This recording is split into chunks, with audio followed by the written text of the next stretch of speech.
Hello friends, అందరికీ నమస్కారం. ఈ వీడియో అనేది ఎస్పెషల్లీ ఎవరైతే ఎఫ్‌బీఓ ఎగ్జామ్ రాసారో వాళ్ళకు ఉద్దేశించి చేయడం జరుగుతుంది.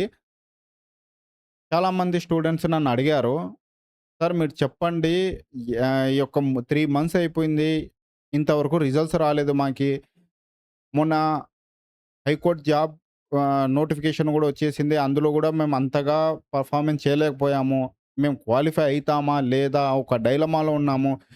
గ్రూప్ 2, గ్రూప్ 1 లాంటి ఒక జాబ్ క్యాలెండర్‌లో గూడా మేము కాన్సంట్రేషన్ చేయలేకపోతున్నాము. మీ యొక్క ఒపీనియన్ ఏంటో చెప్పండి" అంటేనే చేస్తున్నాను తప్పనిచ్చి వేరే ఉద్దేశ్యం కాదు. సరే, నాకున్న ఇన్ఫర్మేషన్ ఏదో మీతో షేర్ జేస్తాను. ఇంతవరకైతే నేను చాలా సార్లు ఏపీపీఎస్సీకి ఒక మెయిల్ పంపించాను.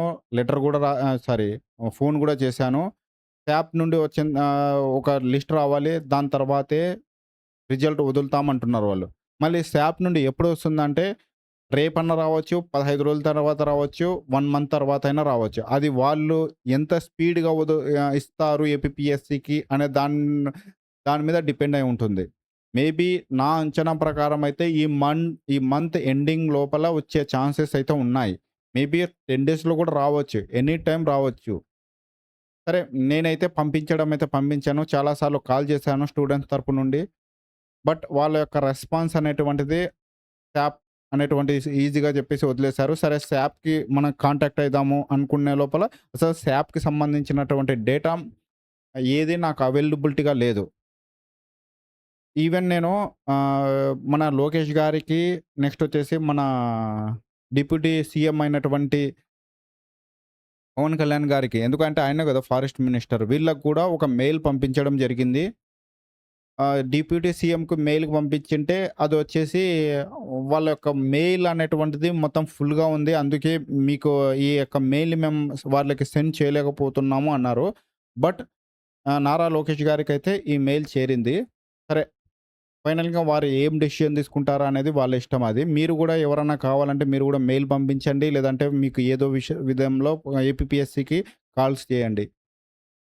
సరే, ఇంకా మన గ్రూప్ 1, గ్రూప్ 2 జాబ్ క్యాలెండర్ ఒక ఫోకస్ చేయలేకపోతున్నాం అనే స్టూడెంట్స్‌కి కట్ ఆఫ్ ఎలా ఉంటుంది అనేటువంటి విషయాల గురించి కొంచెం మాట్లాడుకుందాము.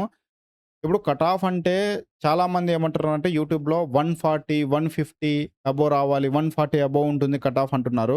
అది ఎలా చెప్తున్నారంటే వాళ్ళు, ఏదైతే గ్రూప్ 2 మైండ్‌లో పెట్టుకొని గ్రూప్ 2 రాసుంటారో అదే కట్ ఆఫ్ ఇక్కడ గూడా ఉంటుంది అనేటువంటి ఉద్దేశ్యంతో చెప్తున్నారు. వాళ్ళు చెప్పింది తప్పేం గాదు. అప్పుడు అనాలిసిస్ ఇప్పుడు అదే మనం ఆ రోజు ఏమనుకున్నారో చాలామంది 160, 170 మార్క్స్ వస్తే గ్రూప్ 2 క్వాలిఫై కావచ్చు అనేటువంటి కొంతమంది చెప్పారు. కొంతమంది 200 అబోవ్ అన్నారు. బట్ అది 200 అబోవ్ ఉంటే ఈజీగా అంటే 180, 190 వాళ్ళు గూడా క్వాలిఫై అయ్యారు. లేరని కాదు. బట్ మోస్ట్‌లీ 200 అబోవ్ ఎవరైతే వచ్చింటారో వాళ్ళు మోస్ట్‌లీగా క్వాలిఫై కావడం జరిగింది. కొన్ని కొన్ని జోన్స్‌లలో 210 వచ్చిన వాళ్ళు కూడా క్వాలిఫై కాలేకపోయారు. సరే, అది మనకు అనవసరం. ఇప్పుడు అదే మార్క్స్ అదే రిఫ్లెక్షన్ ఇక్కడ కూడా ఉంటుందా అంటే ఎట్టి పరిస్థితుల్లో ఉండదండి. ఎందుకంటే గ్రూప్ 2 కాంపిటీషన్ వేరు. ఎఫ్‌బీఓ కాంపిటీషన్ వేరు. FSO competition or FBO competition వేరు. గ్రూప్ 2లో దాదాపు 90,000 మందికి పైగా స్టూడెంట్స్ కాంపిటీషన్ ఉంది. అది గూడా 1 ఇయర్ గ్యాప్ వచ్చింది. దాదాపు మీరు చూసుకుంటే 2024 ఫెబ్‌లో 26లో ప్రిలిమ్స్ ఎగ్జామ్ జరిగితే 2024 ఫెబ్‌లో జరిగితే 2025 ఫెబ్‌లో మెయిన్స్ జరిగింది. అంటే దాదాపు 1 ఇయర్ గ్యాప్ అనేటువంటిది స్టూడెంట్స్‌కి మెయిన్స్‌కి ప్రిపరేషన్‌కి టైం వచ్చింది. అది గాక హ్యూజ్ ఒక హ్యూజ్ హ్యూజ్ స్టూడెంట్స్ ఉన్నారు యాస్పిరెంట్స్. దాదాపు 90,000 మందికి పైగా స్టూడెంట్స్ ఉన్నారక్కడ. కాబట్టి అదే కాంపిటీషన్ ఇక్కడ లేదు. ఎందుకంటే అంత టైం విద్యార్థులకు రాలేదు. ఎట్ ద సేమ్ టైమ్ అంతమంది విద్యార్థులు లేరిక్కడ. అక్కడ ఏందంటే 42 ఇయర్స్ తర్వాత ఎస్సీ, ఎస్టీ, బీసీ ఇంకా అదర్ స్టూడెంట్స్ ఉంటే వాళ్ళు 3 ఇయర్స్ ఎగ్జంప్షన్ గూడా ఉంది. 3 ఆర్ 5 ఇయర్స్ గూడా ఉంది. నెక్స్ట్ వచ్చేసి వాళ్ళను దృష్టిలో అంటే ఆ విధంగా చూసుకున్నా సరే ఇక్కడ అలాంటి ఫెసిలిటీస్ ఇక్కడ లేవు గదా! తర్వాత ఫిజికల్లీ హ్యాండిక్యాప్డ్ తర్వాత వాళ్ళందరూ అక్కడ రాయవచ్చు. బట్ ఇక్కడ వాళ్ళందరూ రాయడానికి వీలుండదు. తర్వాత ఇక్కడ హైట్ క్రైటీరియా గూడా ఒకటుంటుంది. కాబట్టి అక్కడ హైట్ క్రైటీరియా ఉండదు. ఎవరైనా రాసుకోవచ్చు.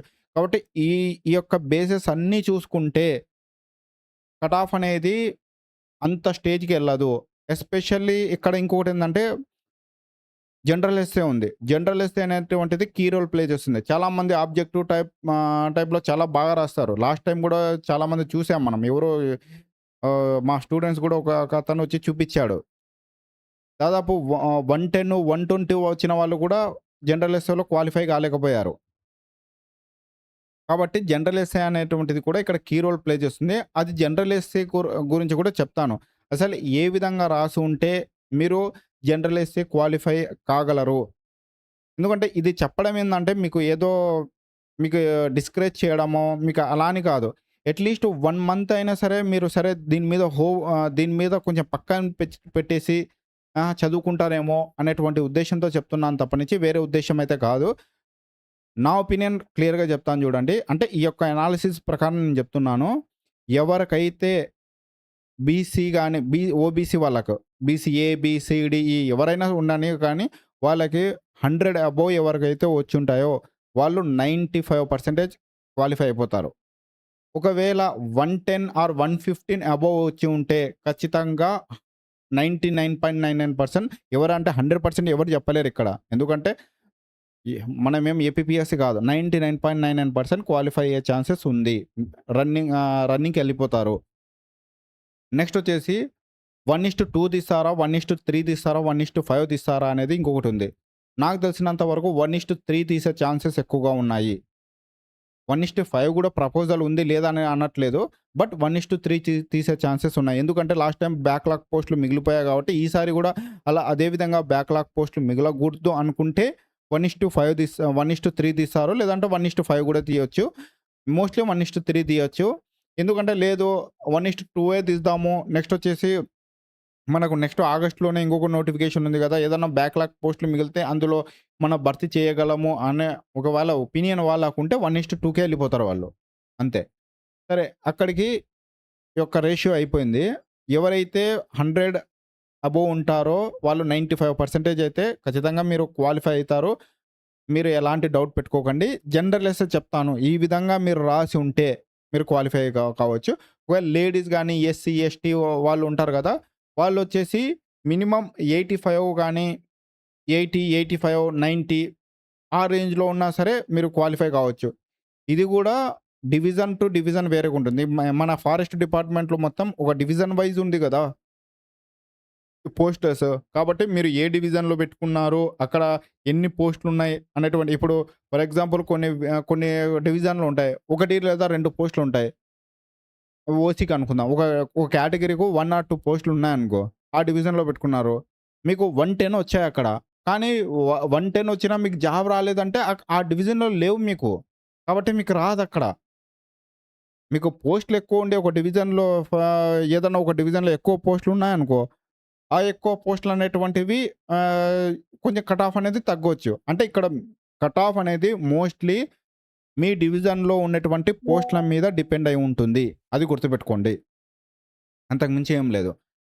నేను 100 అబోవ్ అన్నాను కాబట్టి ఖచ్చితంగా ఏ డివిజన్‌లో అయినా 100 అబోవ్ ఉంటుందంటే అది లేదు. మీ డివిజన్‌లో ఎక్కువ పోస్టులుంటే 100 అబోవ్ ఉంటుంది. ఒకవేళ తక్కువ పోస్టులుంటే అది 105కి వెళ్ళొచ్చు. 110కి కూడా వెళ్ళిపోవచ్చు.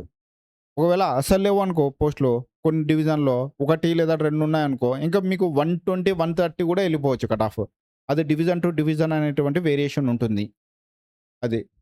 నెక్స్ట్ వచ్చేసి చాలామంది సరే జనరల్ ఎస్సే గురించి చెప్తాను. చాలామంది ఏమన్నారంటే జనరల్ ఎస్సే మేము అండర్‌లైన్‌లు ఏసాము. నెక్స్ట్ వచ్చేసి జనరల్ ఎస్సే అనేది డిఫరెంట్ పెన్స్‌తో రాసాము. మేము 2 పేజీలే రాసాము జనరల్ ఎస్సేని. ఇలా కొన్ని కంప్లెయింట్స్ చెప్పారు. సరే అండర్‌లైన్‌లు చేస్తే వాళ్ళు మేబీ కొంచెం ఏం అనకపోవచ్చు. మరి 2 పెన్స్ రాసారు అంటే మరి ఏమంటారో I don't know. But underlines ఏదన్నా మినిమమ్ కొంచెం కొంచెం చేశారనుకో, ఏదన్నా హెడ్డింగ్ పెట్టి కొంచెం అండర్‌లైన్ చేసుంటా ఓకే. మినిమల్ దానివల్ల ఏం ఇష్యూ కాదు. బట్ హెవీగా ప్రతి లైన్‌లో ఇప్పుడు మేము యూపీఎస్సీ రాస్తాను నేను. మేమేం చేసామంటే ప్రతిదాన్ని అండర్‌లైన్ చేసుకుంటే హైలైట్ పాయింట్‌ని ప్రతిదాన్ని అండర్‌లైన్ చేసుకుంటా పోతాము. అంటే అలాంటి అండర్‌లైన్ మాత్రం ఇక్కడ చేయకూడదు. అది ఒకటి దృష్టిలో పెట్టుకోండి. ఒకవేళ అలా ఒక పేపర్‌లో రాసారు. పేపర్ నిండా అండర్‌లైన్‌లు జేసి, మళ్ళా నెక్స్ట్ పేపర్‌లో పేపర్ నిండా అండర్‌లైన్ జేసి పెట్టుంటే అది మేబీ ఇంపాక్ట్ చూపించొచ్చు. అది కరెక్ట్ చేసేటువంటి ఎగ్జామినర్ చేతిలో ఉంటుంది. నెక్స్ట్ వచ్చేసి 2 పెన్స్ రాసాము. అంటే బ్లాకు, బ్లూ అలా కాంబినేషన్‌లో రాసేసాము అంటే అది గూడా క్లియర్‌గా మెన్షన్ చేసాడు దాంట్లో. ఏ పెన్‌ని యూజ్ చేయకూడదని. బట్ ఇన్ కేస్ మీరు కొంచెం ఏదన్నా యూజ్ చేసుంటే పర్లేదు. ఏం కాకపోవచ్చేమో అనుకుంటున్నాను. ఐ డోంట్ నో అది గూడా ఎగ్జామినర్ చేతిలో ఉంటుంది. ఏపీపీఎస్‌సీ చేతిలో ఉంటది. ఏపీపీఎస్‌సీ గిన స్ట్రిక్ట్ రూల్ ఇంప్లిమెంట్ చేయాల్సిందే. మీరు క్వెషన్ పేపర్‌లో ఏమున్నాయో అది ఇంప్లిమెంట్ చేయాల్సిందే అంటే ఖచ్చితంగా వాళ్ళని తీసేస్తారు. కాదు కొంచెం లిబరల్‌గా ఎళ్ళిపోండి మీరు అవి పర్లేదులెండి పిల్లలకి అవేం చూడాల్సిన అవసరం లేదు. కంటెంట్ చూడండి అంటే అవేం పట్టించుకోకపోవచ్చు వాళ్ళు. అది ఏపీపీఎస్‌సీ అండ్ కరెక్షన్ చేసేటువంటి ఎగ్జామినర్ చేతిలో ఉంటుంది. నాకు తెలిసి నన్నడిగితే నా ఒపీనియన్ ఏం చెప్తానంటే, కొద్ది వరకు ఏదన్నా మీరు రాసుంటే పర్లేదు. ప్రతీదీ ఒక పేరా, ఒక లైన్ మొత్తం ఇంకొక లైన్ మొత్తం ఇంకుతో రాసుంటే మాత్రం అది ఖచ్చితంగా ఇంపాక్ట్ చూపించే ఆస్కారం ఉంటుంది అంటాను. మెయిన్‌గా వచ్చేసి నేను ఎస్ఏ క్వాలిఫై కావాలంటే ఇక్కడ 2 ఉన్నాయి. ఇవి అంటే ఈ మోడల్‌లో మీరు జనరల్ ఎస్ఏని ప్రెజెంట్ చేసుంటే ఖచ్చితంగా మీరు క్వాలిఫై అయిపోతారు. చాలామంది ఏమన్నారంటే, మేము 1 పేపర్ రాసాము, లేదంటే 2 పేపర్స్ రాసాము, మేము 4 పేపర్స్ రాసాము, మేము క్వాలిఫై అయితామా లేదా అనేది. మీరు ఎన్ని పేపర్‌లు రాసారు అన్నది వాళ్ళకి ఇంపార్టెంట్ కాదు. క్వెషన్‌లో ఏం అడిగాడో దానికి మీరు సరి అయిన సమాధానం రాసారా లేదా అనేదే వాళ్ళకి ఇంపార్టెంట్. నువ్వు 2 పేపర్‌లు రాయి. వాళ్ళు అడిగినటువంటి క్వెషన్స్‌కి నువ్వు కరెక్ట్ ఆన్సర్ రాసి ఉంటే ఖచ్చితంగా క్వాలిఫై అయిపోతావు. అంటే వాళ్ళకు ఒక బ్లూ ప్రింట్ ఇస్తారు. ఆ బ్లూ ప్రింట్ ప్రకారమే వాళ్ళ యొక్క ఎవాల్యుయేషన్ ఉంటది. ఇప్పుడు చాలామంది నా దగ్గర క్వెషన్ పేపర్ ఉంది. నేను క్వెషన్ పేపర్ చదివి జనరల్ ఎస్సే పేపర్ అదే క్వెషన్‌ని చదివి సరే ఏ విధంగా ఉండొచ్చు, మీరు ఏ విధంగా రాసుంటే క్వాలిఫై అవ్వడానికి ఛాన్స్ ఉంది అనేది చెప్తాను. క్వెషన్ ఏమన్నాడంటే, name some important forest in the world, in India and in the state of Andhra Pradesh and write about the specific characteristics of those forest అన్నాడు. తెలుగులో చెప్తే, ప్రపంచంలో, భారతదేశంలో మరియు ఆంధ్ర రాష్ట్రంలో ఉన్న కొన్ని ముఖ్యమైన అడవుల పేర్లను వ్రాసి, వాటి ప్రత్యేక లక్షణాలను వివరించండి అన్నాడు. అంటే ఇక్కడ వీడు క్లియర్‌గా చెప్పేదేంటంటే, మన వరల్డ్ వైడ్‌లో గాని, ఇండియాలో గాని, ఏపీలో ఉన్నటువంటి ఫారెస్ట్‌ల పేర్లు రాసి, వాటి యొక్క క్యారెక్టరిస్టిక్స్‌ని వివరించండి అన్నాడు. అంటే ఎక్స్‌ప్లెయిన్ చేయండి అన్నాడు. చాలామంది ఏం రాసారంటే, కొంతమంది రాసింది అంటే ఏదో ఫారెస్ట్ అన్నారు కాబట్టి ఏదేదో రాసేసారు. ఓకే. వాళ్ళ గురించి కాదు. నేను ఎస్పెషల్లీ కొంతమంది స్టూడెంట్స్‌ని అడిగాను. వాళ్ళు ఏం రాసారు అనే దాన్ని బట్టి చెప్తున్నాను. కొంతమంది ఫారెస్ట్ పేర్లు రాయండి అంటే ఏ విధంగా రాస్తారంటే, ఇప్పుడు వరల్డ్ వైజ్ ఉన్నటువంటి ఫారెస్ట్ నేమ్ రాసారు. ఫర్ ఎగ్జాంపుల్ ఏంటంటే అమెజాన్ రెయిన్ ఫారెస్ట్ అని రాసారు. మంచిదే గుడ్. నెక్స్ట్ వచ్చేసి కాంగో ఫారెస్ట్, తర్వాత టైగా ఫారెస్ట్, బ్లాక్ ఫారెస్ట్ ఇలా వరల్డ్ వైజ్ ఉన్నటువంటి ఈ ఫారెస్ట్ పేర్లను ఇలా రాసేసి దాని గురించి బ్రీఫ్‌గా ఎక్స్‌ప్లనేషన్ చేశారు. అమెజాన్ ఫారెస్ట్ అంటే ఇక్కడ ఉంటాయి. అందులో ప్రెజెంట్ ఈ యొక్క లొకేషన్‌లో ఉంటాయి. అక్కడ రెయిన్‌ఫాల్ ఇలా ఉంటుంది అని రాశారు. ఓకే. మీరు అలా రాసినా పర్లేదు.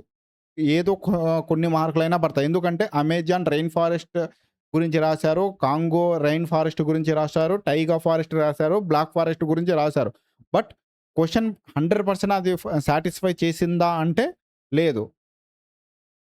నెక్స్ట్ వచ్చేసి ఇంపార్టెంట్ ఫారెస్ట్ ఇన్ ఇండియా అని రాయమంటే సుందర్బన్ అరూరు, గిర్ ఫారెస్టు, నీలగిరి ఫారెస్టు, జిమ్ కార్బెట్ ఫారెస్టు, తర్వాత కాజీరంగా ఫారెస్టు ఇలా ఈ పేర్లు రాశారు. పేర్లు రాసి ఇంక వాళ్ళకి క్యారెక్టరిస్టిక్స్ ఏం రాసుంటారు అనే దాని మీద డిపెండ్ అయి ఉంటుంది. ఒకవేళ క్యారెక్టరిస్టిక్స్ వాళ్ళు పర్ఫెక్ట్‌గా రాసి ఉంటే ఓకే. వాళ్ళకి ఏదో 50% ఛాన్సెస్ ఉంది వాళ్ళకు అయ్యే ఛాన్స్. కాకుండా జస్ట్ ఈ యొక్క ఫారెస్ట్ ఒకటి రాసేసి వదిలేసింటే మాత్రం చెప్పలేమది. తర్వాత ఏపీకి సంబంధించిన ఫారెస్ట్ అంటే నల్లమల ఫారెస్ట్ గాని, శేషాచలం ఫారెస్ట్ గాని, పాపికొండల ఫారెస్ట్ గాని, శ్రీ వెంకటేశ్వర ఫారెస్ట్ గాని, తర్వాత దండకారణ్య ఫారెస్ట్ అని అంటే ఇలా పేర్లు రాసేసారు. పేర్లు రాసేసి దాని గురించి డేటా రాశారు. ఇలా ఫారెస్ట్ నేమ్స్ రాసి వాటికి సంబంధించినంత ఏదైనా ఒక డేటా ఇప్పుడు నేనైతే వరల్డ్ వైడ్ అమెజాన్ ఫారెస్ట్ చెప్పాను, కాంగో ఫారెస్ట్ చెప్పాను, టైగా ఫారెస్ట్ చెప్పాను, బ్లాక్ ఫారెస్ట్ చెప్పాను. తర్వాత మన ఇండియాలో సుందర్బన్ చెప్పాను, గిర్ ఫారెస్ట్ చెప్పాను, నీలగిరి ఫారెస్ట్ చెప్పాను, జిమ్ కార్బెట్ ఫారెస్ట్ చెప్పాను, మన ఏపీలో నల్లమల ఫారెస్ట్ చెప్పాను, శేషాచలం ఫారెస్ట్ చెప్పాను, పాపికొండల ఫారెస్ట్ చెప్పాను, శ్రీ వెంకటేశ్వర ఫారెస్ట్ చెప్పాను, దండకారణ్య ఫారెస్ట్ చెప్పాను. ఇలా సారీ ఇలా మీరు పేర్లు రాసి వాటి వాటి యొక్క క్యారెక్టరిస్టిక్స్ గినక రాసి ఉన్న 95% మీరు క్వాలిఫై అయ్యే ఛాన్స్ అయితే ఉంటది. కానీ 100% ఇదొక ఫుల్‌ఫిల్ చేసిందా అంటే అది ఎగ్జామినర్ చేతుల్లో ఉంది. అది నన్నడిగితే అది 100% అయితే ఫుల్‌ఫిల్ చేయలేదు. ఎందుకంటే ఈ యొక్క ఫారెస్ట్‌లను ఎగ్జాంపుల్ రూపంలో చూపించాలి మామూలుగా అయితే. డైరెక్ట్ ఈ ఫారెస్ట్ పేర్లను రాసేసి దాని యొక్క గురించి రాయడం వల్ల యూజ్ లేదు. మరి కొంతమంది ఏం ఏం చేశారంటే జస్ట్ ఏదో ఫర్ ఎగ్జాంపుల్ ఎలా అంటే శేషాచలం కొండలు ఉన్నాయనుకో. అక్కడ రెడ్ శాండిల్ దొరుకుతాయి. అంటే ఎర్ర చందనం దొరుకుతుంది. దాన్ని విదేశాలకు ఎక్స్‌పోర్ట్ చేస్తారు. అది విదేశాలలో మంచి డిమాండ్ కలిగి ఉంటుంది. నెక్స్ట్ వచ్చేసి ఈ ఈ అడవులలో ఈ చెంచు జాతి అంటే అంటాం కదా! చెంచు గాని, కోయ గాని ఇలాంటి కొన్ని కొండ జాతి వాళ్ళు నివసిస్తున్నారు. వాళ్ళకు గవర్నమెంట్ అనేటువంటి ఎన్నో వెల్‌ఫేర్ స్కీమ్స్ తీసుకురావాలి. వాళ్ళ అప్‌లిఫ్ట్‌మెంట్ కోసం ఎంతో తోడ్పాటు చేయాలి. అంటే ఇలా ఈ విధంగా రాశారు. అసలు క్వెషన్‌లో అవి అడగలేదు గదా! నీకు రెడ్ శాండిల్ గురించి అడగలేదు. దీనికి ఇల్లీగల్ ట్రాన్స్‌పోర్ట్ చేస్తున్నానని గూడా రాశారు. దానికోసము కొంతమందైతే ఏ విధంగా దాన్ని అరికట్టాలి అనేటువంటివి గూడా రాసారు. ఇవన్నీ అనేటువంటివి క్వెషన్‌లో అడగలేదు. రాయాల్సిన అవసరం గూడా లేదు అసలుగవి. కొంతమంది ఇంకొంతమంది ఏం జేశారంటే కన్జర్వేషన్ స్టెప్స్ రాసేసారు. అంటే ఫారెస్ట్ అన్నా అనుకో, ఫారెస్ట్ కన్జర్వేషన్ అంటే తెలుగులో ఏమంటారంటే సంరక్షణ. సంరక్షణ ఏ విధంగా చేయాలి? అడవులకు ఏ ఏ చట్టాలున్నాయి? అడవులకు సంబంధించిన చట్టాలేంటి? అంటే ఓకే. వే ఫార్వర్డ్‌లో అంటే వే ఫార్వర్డ్ అంటే మనం రాసేటప్పుడు ఏదో సలహాలు ఇస్తాం గదా! అందులో 1 లేదా 2 పాయింట్లు రాస్తే సరిపోతుంది. అంతేగాని పేపర్ నిండా అవే రాసామనుకో, అది గూడా వేస్ట్ అది. ఏదైనా కన్‌క్లూజన్‌లో గాని, ఏదన్నా అక్కడ కొంచెం ఇలా చేయడం మంచిది అని ఒక సూచన ఇస్తే పర్లేదు. కానీ ఖచ్చితంగా పేపర్‌లో ఎగ్జామినర్ కరెక్ట్ చేసేటప్పుడు చూసేటువంటి టాపిక్స్ ఏముంటాయంటే నన్నడిగితే నేనేం జెప్తానంటే, ఇప్పుడు వరల్డ్ ఫారెస్ట్ అన్నామనుకో, వరల్డ్ ఫారెస్ట్‌లో ఏమేముంటాయి? తెలుగులో గూడా జెప్తాను. ట్రాపికల్ ఎవర్‌గ్రీన్ ఫారెస్ట్ ఉంటుంది. ట్రాపికల్ డెసిడియస్ ఫారెస్ట్ ఉంటుంది. టెంపరేట్ డెసిడియస్ ఫారెస్ట్ ఉంటుంది. కొనిఫెరస్ ఫారెస్ట్ ఉంటుంది. మెడిటేరియన్ ఫారెస్ట్ ఉంటుంది. టూండ్రా ఫారెస్ట్ ఉంటుంది. ఇప్పుడు మనం తెలుగులో చెప్తే ట్రాపికల్ ఎవర్‌గ్రీన్ ఫారెస్ట్‌ని ఉష్ణమండల సతత హరిత అడవులు అంటారు. తర్వాత ట్రాపికల్ డెసిడియస్ ఫారెస్ట్‌ని ఉష్ణమండల ఆకురాల్చే అడవులు అంటారు. తర్వాత టెంపరేట్ డెసిడియస్ ఫారెస్ట్‌ని ఏమంటారు సమశీతోష్ణ ఆకురాల్చే అడవులు అంటారు. కొనిఫెరస్ ఫారెస్ట్‌ను శంకువృక్ష అడవులు అంటారు. మెడిటేరియన్ ఫారెస్ట్‌ని ఏమంటారంటే మధ్యధార అడవులు అంటారు. అంటే మెడిటేరియన్ మధ్యధార సముద్రం గుండా ఉండేటువంటి అంటే ఆ పరిసర ప్రాంతాలలో ఉండేటువంటి అడవులను మెడిటేరియన్ ఫారెస్ట్ అంటారు. తర్వాత టూండ్రా ఫారెస్ట్ పోలార్ రీజియన్‌లో ఉన్నటువంటి ఫారెస్ట్ మనం ఏమంటారంటే టూండ్రా ఫారెస్ట్ అంటారు. ఇది వరల్డ్ వైజ్ ఉండేటువంటి ఫారెస్ట్‌కు సంబంధించినటువంటిది. అదే మనకి ఇండియాలో ఉండేటువంటి ఫారెస్ట్ ఏమేమి ఉన్నాయంటే ట్రాపికల్ ఎవర్‌గ్రీన్ ఫారెస్ట్ ఒకటి, ట్రాపికల్ డెసిడియస్ ఫారెస్ట్ ఒకటి, థ్రోన్ ఫారెస్ట్ ఒకటి, మౌంటైన్ ఫారెస్ట్ ఒకటి, మ్యాంగ్రోవ్ ఫారెస్ట్ అనేటువంటిది మన ఇండియాలో చూస్తాం. సరే భారతదేశంలో ఇప్పుడు తెలుగులో చెప్పాలంటే భారతదేశంలో అడవులు అన్నామనుకో ఎవర్‌గ్రీన్ ఫారెస్ట్ అంటే సతత హరిత అడవులు. ఇందాక చెప్పాను గదా! ఉష్ణమండల సతత హరిత అడవులని. తర్వాత ట్రాపికల్ డెసిడియస్ ఫారెస్ట్ అంటే ఆకురాల్చే అడవులు. తర్వాత థ్రోన్ ఫారెస్ట్ అంటే ముళ్ళ అడవులు. తర్వాత మౌంటైన్ ఫారెస్ట్ అంటే పర్వతీయ అడవులు. తర్వాత మ్యాంగ్రోవ్ ఫారెస్ట్ మడ అడవులు అంటాము. ఇవి మనకు ఇండియాలో ఉండేటువంటి ఫారెస్ట్ యొక్క రకాలివి. తర్వాత మన ఆంధ్రప్రదేశ్‌లో వచ్చినప్పుడు డ్రై డెసిడియస్ ఫారెస్ట్ ఉంటుంది. మాయిస్ట్ డెసిడియస్ ఫారెస్ట్ ఉంటుంది. థ్రోన్ స్కబ్స్ ఉంటాయి. తర్వాత మ్యాంగ్రోవ్ ఫారెస్ట్ ఉంటుంది. తర్వాత స్వాంప్ ఫారెస్ట్ ఉంటుంది. అంటే మనం తెలుగులో చెప్పాలనుకుంటే డ్రై డెసిడియస్ ఫారెస్ట్ అంటే పొడి ఆకురాల్చు అడవులు అంటారు. తర్వాత మాయిస్ట్ డెసిడియస్ ఫారెస్ట్ తేమతో కూడిన ఆకురాల్చే అడవులు అంటాము. తర్వాత థ్రోన్ ఫారెస్ట్ అన్నామనుకో ముళ్ళ పొదలు అంటే ముళ్ళ పొదల మాదిరి అలా ఉంటాయి. తర్వాత స్వాంప్ ఫారెస్ట్ అంటే మనం తీర ప్రాంతాలలో ఉంటాయి చూడబ్బా! స్వాంప్ అంటే నథింగ్ ఈజ్ మడ అడవులు మాదిరి ఇది. ఇది మ్యాంగ్రోవ్ ఫారెస్ట్ మన ఏపీలో కూడా మ్యాంగ్రోవ్ ఫారెస్ట్ ఉన్నాయి. ఇవి యొక్క ఫారెస్ట్ యొక్క రకాలనేటువంటివి ఈ విధంగా రాసి, వాటి యొక్క క్యారెక్టరిస్టిక్స్ మీరు కూడా క్లియర్‌గా చెప్పి ఉంటే సరిపోతుంది. ఫర్ ఎగ్జాంపుల్ క్యారెక్టరిస్టిక్స్ గురించి మనం చేసిన ఇప్పుడు ట్రాపికల్ రైన్ ఫారెస్ట్, ఉష్ణమండల సతత హరిత అడవులు అని హెడ్లింగ్ పెట్టి ఆహ్, ఉష్ణమండల ఉష్ణమండల సతత హరిత అడవులు అనేటువంటివి ఎక్కడుంటాయి? ట్రాపికల్ రీజియన్‌లో. అంటే ట్రాపికల్ రీజియన్ అంటే మన తెలుగులో ఏమంటారు? భూమధ్య రేఖకు. భూమధ్య రేఖ దగ్గర ఉంటాయి. అంటే భూమధ్య రేఖ పైన ఒక 5 డిగ్రీస్, భూమధ్య రేఖ కింద ఒక 5 డిగ్రీస్ మనం చూసుకుంటే, అక్కడ ఈ యొక్క ట్రాపికల్ రైన్ ఫారెస్ట్ ఉంటాయి అని రాసేసి, దాని యొక్క లొకేషన్ అని క్లియర్‌గా మెన్షన్ చేసి, దాని యొక్క ప్రెజెంట్ వచ్చేసి అమెజాన్ కానీ, కాంగో గానీ, సౌత్ ఈస్ట్ ఏషియాలో ఇవి ఎక్కువగా ఉన్నాయి అన్నట్టు. అంటే అమెజాన్ ఫారెస్ట్ కూడా మీరు చూసుకోండి కావాలంటే ఇవి ఉంటాయి. నెక్స్ట్ వచ్చేసి ఈ యొక్క ట్రాపికల్ రెయిన్ ఫారెస్ట్ అనేటువంటివి, లేదంటే ట్రాపికల్ ఎవర్‌గ్రీన్ ఫారెస్ట్ అనేటువంటివి ఆహ్, ఈ వీటి యొక్క రెయిన్‌ఫాల్ క్యారెక్టరిస్టిక్స్ అంటే వీటి యొక్క రెయిన్‌ఫాల్ ఎలా ఉండాలి అంటే 200 డిగ్రీ అబోవ్ ఉండాలి రెయిన్‌ఫాల్ అనేవి. ఇవి ఒక డెన్స్ వెజిటేషన్‌ని కలిగి ఉంటాయి. తర్వాత గ్రీన్ లీవ్స్ కలిగి ఉంటాయి. వెరీ హై బయోడైవర్సిటీని కలిగి ఉంటాయి. ఇవి ఒక క్యారెక్టరిస్టిక్స్. మీరు ఏవో ఒకటి ఒక 4 ఒక అది హెడ్డింగ్ పెట్టి ఒక 4 రాసేసి, వర్షపాతం 200 అబోవ్ ఉండాలి. డెన్స్ వెజిటేషన్ ఖచ్చితంగా ఉండాలి. ఎవర్‌గ్రీన్ అంటే ఎవర్‌గ్రీన్ ట్రీస్ అనేటువంటివి ఎక్కువగా ఉంటాయి. కెనఫీ అనేటువంటిది ఎక్కువగా ఉంటుంది. ఒక హై బయోడైవర్సిటీని కలిగి ఉంటాయి. ఎందుకంటే అవి ఎవర్‌గ్రీన్ ఫారెస్ట్ కాబట్టి. అంతే. తర్వాత ట్రాపికల్ డెసిడియస్ ఫారెస్ట్ అంటారు. అంటే ఉష్ణమండల ఆకురాల్చు అడవులు ఎక్కడున్నాయంటే లొకేషన్ మనకు ఇండియా, బ్రెజిల్, ఆఫ్రికా.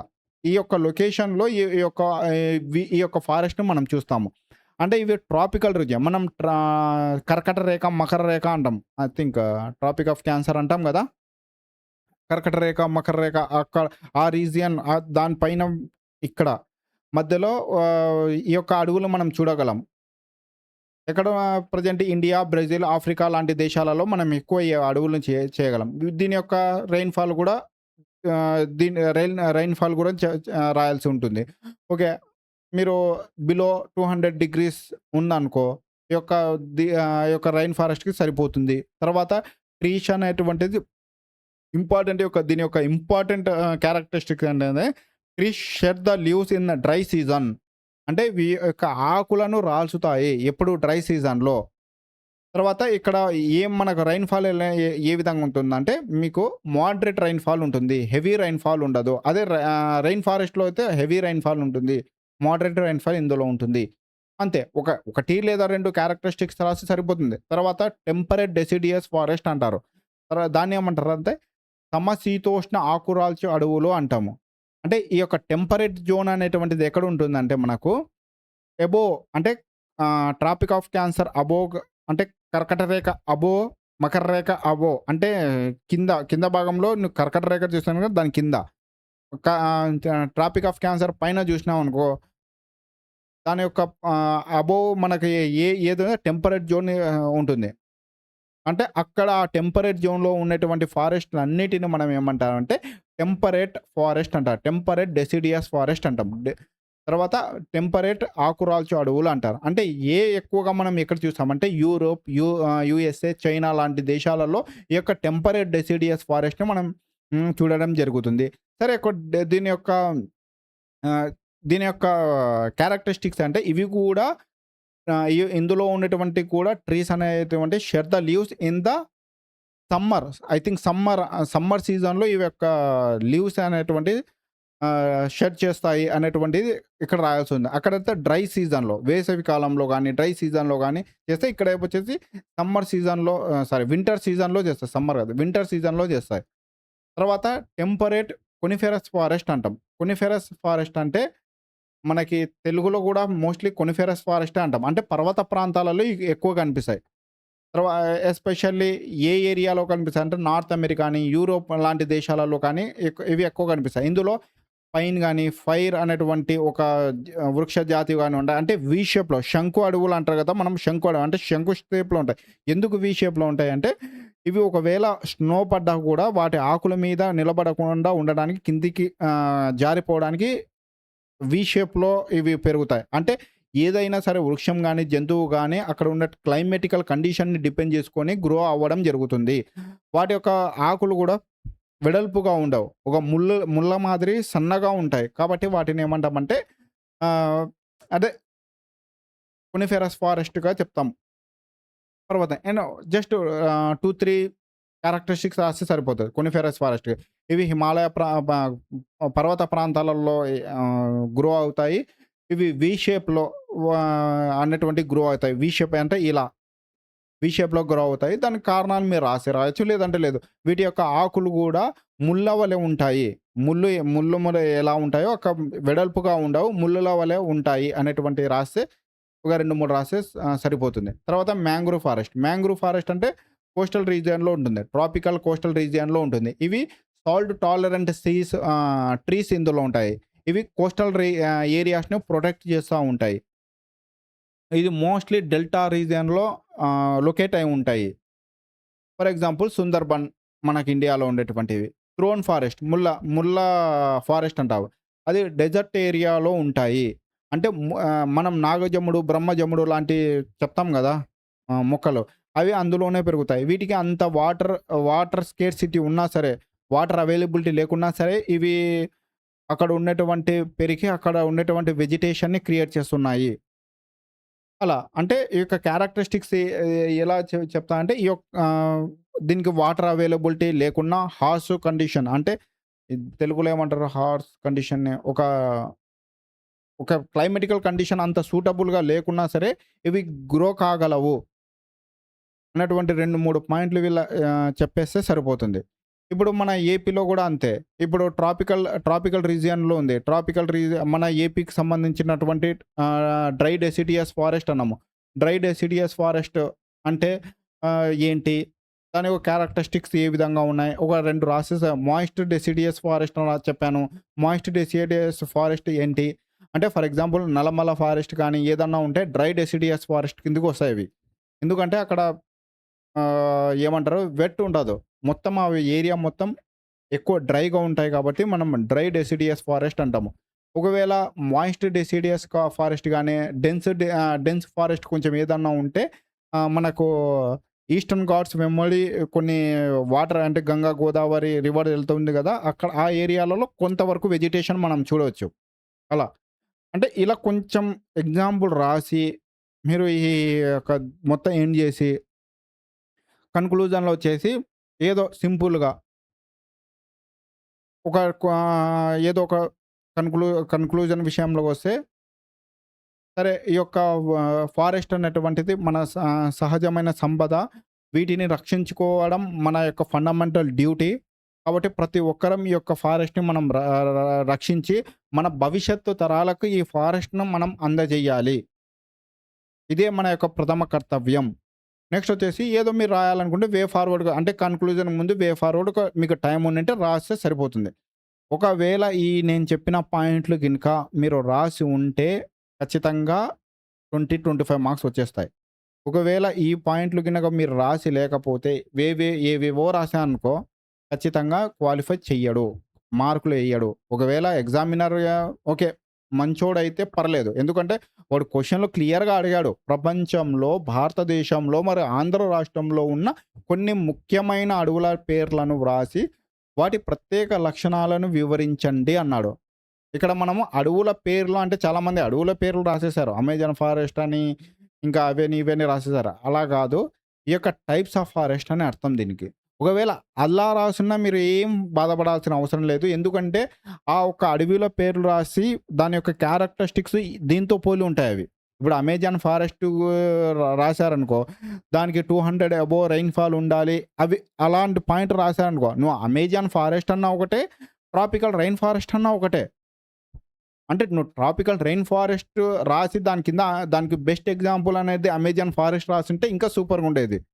సరే నేను రాయలేదు. నాకు గుర్తు రాలేదు. ట్రాపికల్ రెయిన్ ఫారెస్ట్ అనేటువంటిది. నేను అమెజాన్ ఫారెస్ట్ ఒకటే రాసాను. బట్ దాని యొక్క క్యారెక్టరిస్టిక్స్ పర్ఫెక్ట్‌గా రాసాను అంటే పర్లేదు. దాన్ని బేస్ చేసుకొని నీకు మార్క్స్ ఏసేస్తాడు. నెక్స్ట్ వచ్చేసి అంటే అన్నీ గూడా సేమ్ ఏం లేదు. దాని యొక్క ఎగ్జాంపుల్ కింద ఈ యొక్క ఫారెస్ట్ టైప్స్ రాసి దాని యొక్క ఎగ్జాంపుల్ కింద ఆ ఫారెస్ట్ రాసుంటే సరిపోయుండేది. ఒకవేళ రాయకపోయినా పర్లేదు. డైరెక్ట్ ఆ పేరు రాసి క్యారెక్టరిస్టిక్స్ రాసినా పర్లేదు. ఇది ఈ 2 కాకుండా ఈ 2 రాసినా పర్లేదు మీరు క్వాలిఫై అయిపోతారు. ఇలా కాకుండా ఔట్ ఆఫ్ బార్డర్ ఎళ్ళిపోయారనుకో, ఖచ్చితంగా క్వాలిఫై కావడం కష్టం. ఒకవేళ ఎగ్జామినరు మూడ్ బాగుండి, జానాబెత్త జూసి మీకు మార్క్స్ ఎయాలనుకుంటే, సర్లే పాపం పిల్లోడు రాసినాడు గదా! 4 పేజీలు ఏదో ఒకటి ఏసేద్దాంలే అనుకుంటే ఏసేస్తారు. ఇది.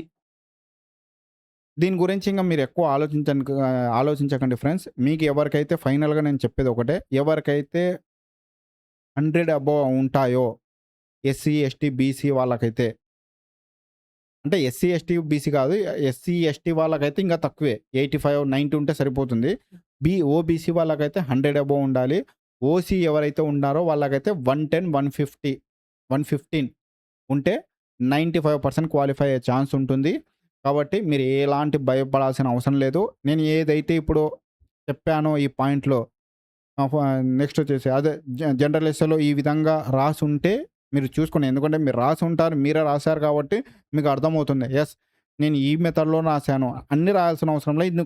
ఇందులో కొన్ని రాసినా సరే మీరు ఖచ్చితంగా మీరు క్వాలిఫై అయిపోతారు. ఇది కాకుండా వేరే టాపిక్ వేరేది రాసి ఉంటే గనుక ఖచ్చితంగా క్వాలిఫై కావడం కష్టము. అది ఎగ్జామినర్ చేతుల్లోనే ఉంటది. మీరు గ్రూప్ 2కి, గ్రూప్ 1కి నెక్స్ట్ టైమ్ మంచిగా ప్రిపేర్ అయ్యండి. All the best. ఏదన్నా మీకు డౌట్ ఉంటే నాకు కింద కామెంట్ చేయండి. దాన్ని కూడా క్లియర్ చేయడానికి ప్రయత్నం చేస్తాను. Thank you.